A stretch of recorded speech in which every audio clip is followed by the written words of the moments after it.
Please ఎవరన్నా చూస్తే బాగోదు. ఏ వాళ్ళు చూస్తారే వాళ్ళు చూడరు. మా ఆయన వచ్చే టైం అయిందిరా, వద్దు. మీ ఆయన సాయంత్రం వస్తాడు, ఇప్పుడు రాడే. ప్లీజే బుజ్జి.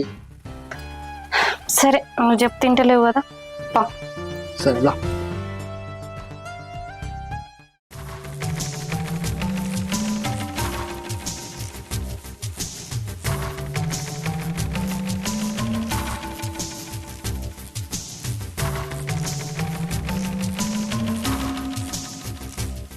నాకు ఈ చెప్పులు ఎవలై మొగోళ్ళ చెప్పులు.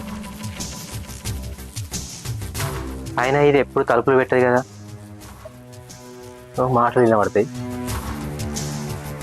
ఏందిరా నువ్వు ఏదో ఆపదలు ఉన్నావు కానీ రమ్మంటే నన్ను ఇంత ఘోరంగా ఇబ్బంది పెడతాను. ఎవరన్నా చూస్తే పరిస్థితి ఎట్లుంటుంది చెప్పు. అంటే ఇప్పుడు నేను అంటే నీకు ఇష్టం లేదా అని? ఇష్టం ఉందిరా, కానీ ఇదా టైము. బట్టలు కాదు ప్లీజ్. ఎందుకురా నువ్వు ఏమైనా ఇబ్బంది పెడుతున్నావు? ఏ అబ్బాయి ప్లీజ్ జర అర్థం చేసుకో.